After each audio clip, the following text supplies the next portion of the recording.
Good morning বন্ধুরা, কেমন আছো সবাই? অনেক দিন পর তোমাদের কাছে এলাম। আর স্পেশালি বলতে গেলে আরও একটা কারণ আছে আমার ভিডিওতে আসার জন্য, তো সেটা আমি একটু পরেই বলছি। তো সকাল শুরু হতেই সকালের কাজকর্ম শুরু করতে হবে, তার আগে তোমাদেরকে একটু দেখিয়ে দিচ্ছি। চলো এবার ঘরের কাজ শুরু করা যাক। তো বিছানাটা তো সবার আগে ঠিকঠাক করতে হবে, আর পরপর কিছু কাজ করব। Hello friends, good morning. আশা করি সবাই ভালো আছো আর আমিও ভালো আছি। তো তোমাদের ভালোবাসায় আবার ভিডিও করা শুরু করলাম, স্পেশালি আমার এক বান্ধবীর কথাতে। ও আমাকে খুবই উৎসাহ দিয়েছে ভিডিও করার জন্য। তো আবার ভিডিও শুরু করলাম। যদি তোমাদের ভালোবাসা সাপোর্ট পাই তাহলে ভিডিওগুলো কন্টিনিউ করতে থাকবো। আর আজ থেকেই ভিডিও করা শুরু করলাম। আশা করি তোমরা সবাই আমার পাশে থাকবে। তো সকালবেলা বাসন কোসন ধোয়ার পরে একদম ভাতের হাঁড়িটা বসিয়ে দিয়েছি, চাল দিয়ে দিলাম, দেখতেই পেলে তোমরা। আর তারপরে দেখো একদম তরকারি রান্নাও শুরু করব, কারণ 10টা বেজে গেছে। তো আজকে ঠিক করলাম যে চিংড়ি মাছ দিয়ে বাঁধাকপি তরকারি করব। সেই জন্য চিংড়ি মাছগুলো কড়াইতে দিয়ে দিলাম, একটু ভাজা ভাজা হবে। তারপরে যেমন মশলা দিয়ে করে সেই রকমভাবেই করব, অন্য কোনো রকম স্পেশাল কিছু নয়। আর তোমরা তো সবাই জানো, তাই রেসিপি শেয়ার করারও কোনো দরকার নেই। তো এইভাবেই আমি বাঁধাকপির তরকারিটা করে নেব। আর যদি পারি তোমাদের, তাহলে পরে ফাইনাল লুকটা দেখানোর চেষ্টা করব।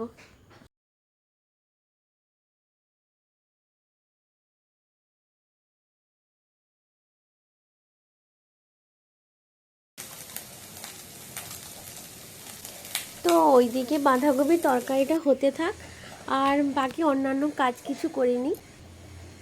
তারপর দেখো এইগুলো হচ্ছে নদীর কাঁকড়া। তো এইগুলো প্রথমবার রান্না করব, আগে কোনোদিনও রান্না করিনি। আর এটা ভাবছি ঝাল রান্না করব। আর এইখানে যে দেখছো কিছু চিংড়ি মাছ আছে, কাঁকড়া আছে, আর কিছু ছোট ছোট মাছ আছে, এগুলো ভাবছি টক রান্না করব। তো চলো শুরু করা যাক। আগে করব কাঁকড়ার ঝাল।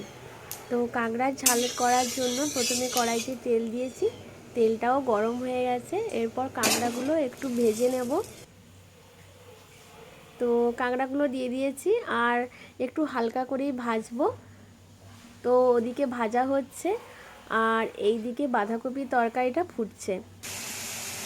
তো বাঁধাকপির তরকারিটা হতে থাক, আর এদিকে কাঁকড়াটা ভাজা হয়ে যাওয়ার পরে একটু মশলা দিয়ে কষিয়ে নিচ্ছি। তো মশলা দিয়ে কষানোর পরেই জল দিয়ে দেব। তোমরা তো সবাই জানো, তাও একবার বলছি। আসলে অনেক দিন পর ভিডিও করছি, তো কি বলছি না বলছি এরকম ব্যাপারটা হচ্ছে। তো কাঁকড়ার ঝাল তো হয়েই গেছে, ফাইনাল লুকটা তোমাদের সঙ্গে শেয়ার করছি। আর জানো তো, আমি তো পরে ভয়েস দিচ্ছি, বাঁধাকপির তরকারিটা দেখাতেই ভুলে গেছি। আর কাঁকড়ার ঝালটা তুলেছিলাম, সেটাই তোমাদের দেখাচ্ছি। তো চলো দুপুরে খাওয়া দাওয়া শুরু হোক। দুপুরে খাওয়া দাওয়া হওয়ার পরে হাজব্যান্ড চলে যাচ্ছে ডিউটিতে। তো ও চলে যাওয়ার পরে আর কি করব, একা একা বারান্দায় একটু দাঁড়িয়েছিলাম। আর দেখেছো বাইরে কিভাবে রোদ দিয়েছে। কয়েকদিন তো খুব বৃষ্টি হলো, আর এখন ভীষণ রোদ দিয়েছে। অনেক জায়গায় বন্যাও হয়েছে, তোমরাও নিশ্চয়ই শুনেছো।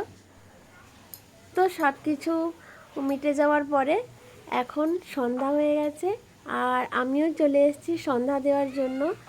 আর আমার মা লক্ষ্মীকে দেখলেই আমার মনটা ভালো হয়ে যায়।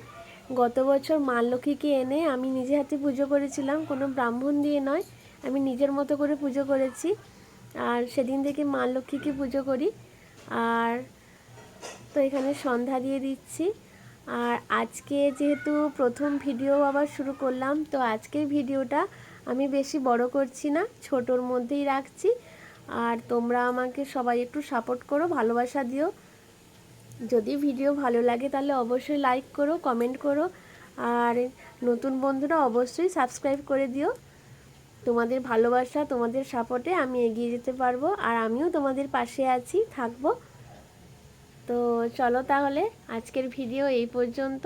তোমরা সবাই খুব ভালো থেকো আর সুস্থ থেকো, আর আমাকে অবশ্যই ভালোবাসা দিও।